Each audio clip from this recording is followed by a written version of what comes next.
Olá, galerinha do sexto, sétimo ano. Hoje a gente vai, na nossa aula de ciência, a gente vai resolver a atividade do dia 18, tá certo? Aqui quem fala é o professor Naildo. E na atividade tinha um texto inicial que é para vocês se apropriando do assunto, né?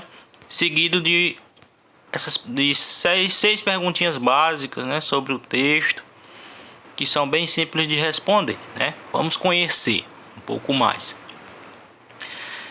Vamos ler o texto.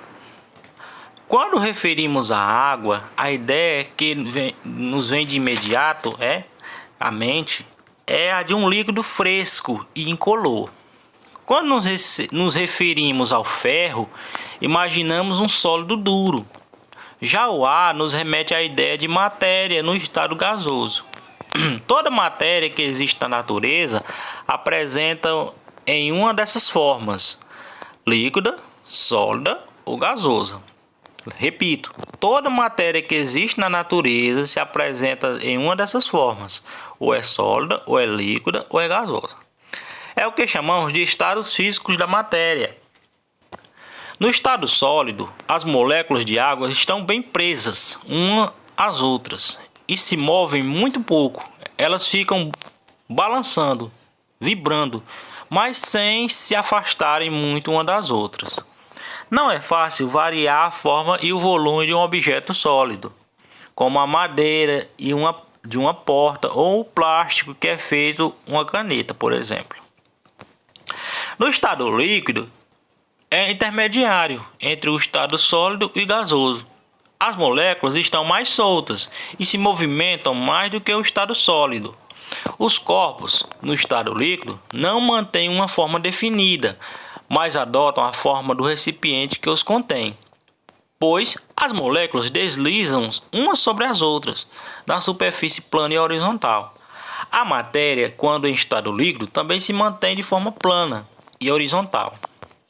Já no estado gasoso, a matéria está muito expandida e, muitas vezes, não podemos percebê-las visualmente. Os corpos no estado gasoso não possuem volume nem forma próprios e também adotam a forma do recipiente que os contém. No estado gasoso, as moléculas se movem mais livremente do que no estado líquido. Estão muito mais distantes umas das outras que no estado sólido ou líquido e se movimentam em todas as direções. Frequentemente, há colisões entre elas, entre as moléculas, que se chocam também com a parede do recipiente em que estão. É como se fossem abelhas presas em uma caixa, voando em todas as direções. Resumindo, no estado sólido, as moléculas de água vibram em posições fixas. No estado líquido, as moléculas vibram em posições No estado líquido, as moléculas vibram em posições fixas. No estado líquido, as moléculas vibram fortemente. Quando acontece uma mudança de posição inicial, as moléculas deslizam umas sobre as outras. No estado de vapor, as moléculas se movimentam mais intensamente de forma desordenada. Então, resumindo, no estado sólido, as moléculas estão praticamente paradinhas. Elas não ficam paradas, mas um movimentozinho bem pouquinho. No estado líquido, ela já tem mais liberdade para se movimentar. E no estado de vapor, elas estão vibrando, com velocidade em todas as direções, as moléculas. Tá certo? Então, a natureza, gente, ela é feita com esses três estados físicos aí: sólido, líquido e gasoso. O sólido, o movimento é mínimo das moléculas. No líquido, ele tem um movimento que a gente chama de movimento médio, Já consegue se distanciar mais uma das outras. E no estado de vapor, esse movimento é máximo, Elas estão vibrando em todas as direções, colidindo umas com as outras, E com isso a gente tem o chamado estado de vapor.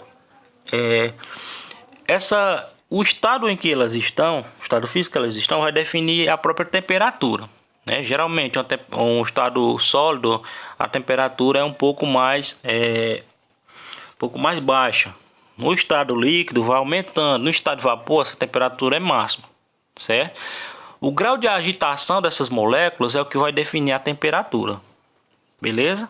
Então, baseado aí nessa ideia de estados físicos da matéria, né? Isso é da disciplina de física, gente, né? Da parte de ciências. Aí foi perguntado para vocês o seguinte: quais são os estados físicos da matéria? Bom, quem são os estados físicos? Sólido, líquido, gasoso, né? E existem os estados também intermediários, quando está indo de sólido para líquido, né? Quando está indo de líquido para gás. Esse estado de gasoso também costuma chamar a gente costuma chamar de estado de vapor, tá certo? É a mesma coisa. Então, os estados físicos da matéria: sólido, líquido e gasoso. 2. Como ficam as moléculas em estado líquido? Bem, segundo o texto, né? Essas moléculas elas ficam vibrando com um movimento mínimo, né? 3. Como ficam as moléculas no estado sólido? Não, 2, perdão. Como ficam as moléculas no estado líquido? No estado líquido, elas ficam se movimentando com um movimento médio. Você pode colocar assim, tá? No estado sólido, na terceira questão, as moléculas ficam se movimentando de maneira mínima, tá? Já na quarta questão, como ficam as moléculas no estado gasoso? Elas ficam super agitadas, né? Movimento máximo. Na quinta questão, dê 3 exemplos de substâncias em estado. Letra A, sólido, né? No estado sólido, como é que a gente faz? Estado sólido é estado que as moléculas têm movimento mínimo, né? Então as moléculas elas quase não estão se movendo, mas elas estão se movendo. Por exemplo, você está assistindo essa aula aí no seu celular, né? O seu celular é sólido, é um objeto sólido. Ali dentro do celular, as moléculas dele estão vibrando também. Só que é um movimento tão pequeno que você não consegue nem identificar a olho nu, né? Então, no exemplo de coisa sólida, né? O livro, o celular, a mesa, tudo que for sólido, né?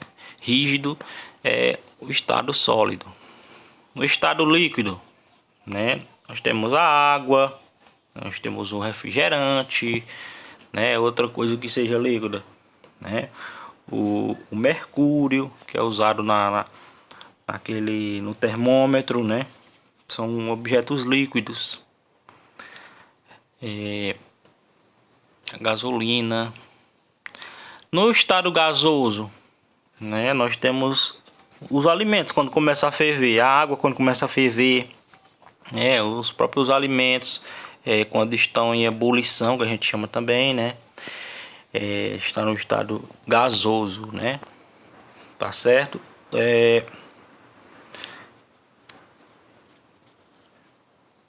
Um exemplo também, gente, é um desodorante, né? O desodorante ele converte lá de líquido para vapor.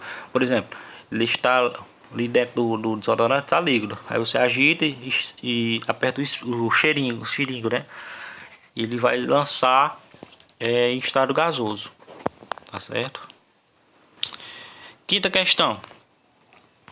A Terra é constituída por materiais sólidos, líquidos e gasosos. E sua estrutura externa pode ser dividida em litosfera, hidrosfera e atmosfera. Associe. O A vai ser a atmosfera, B litosfera, C hidrosfera. Aí vem lá. É a camada sólida mais externa do planeta. Ela é composta por rochas sólidas e solo. Gente, ele está se tratando aqui de quê? Né? Essa camada mais externa que é composta por rochas e sólidas. Sólidas e solo, né? Isso aqui ele está se tratando da litosfera. Então essa primeira aí é B, né? O B, a litosfera, que é a camada da crosta terrestre, né? Ela inclui o solo, inclusive por baixo dos mares, rios e lagos, né? Segunda afirmativa. É o conjunto de toda a água do planeta. A água está presente nos oceanos, geleiras, rios, lagos, nos depósitos subterrâneos, né? No ar e nos seres vivos. Ele está falando de quê? Então a primeira a gente viu que é B. A segunda vai ser C. Ela está se tratando aqui da hidrosfera, gente. Hidrosfera. Lembrar que hidro quer dizer água. Hidrosfera. Hidro quer dizer água. Então é camada de água, né? E por último, a última afirmativa é a camada de gases que envolve o planeta. Isso aqui é a atmosfera, lógico, né? Onde ficam os gases, né? O gás carbônico, né? O gás oxigênio, que também fica presente no nosso, prendendo aqui dentro da atmosfera para a gente poder respirar, né? A camada, a Terra, ela é em volta da atmosfera. A atmosfera é o que prende esses gases para a gente conseguir respirar, né? Se a gente for pegar, por exemplo, um foguete, né? E passando da atmosfera, você tirar a máscara, você não consegue o oxigênio, você não consegue respirar, você morre, né, praticamente instantaneamente, tá certo? Então, gente, era isso, né, nossa aula. Espero que vocês tenham gostado, né? E aguardo vocês aí na próxima aula. Valeu, gente.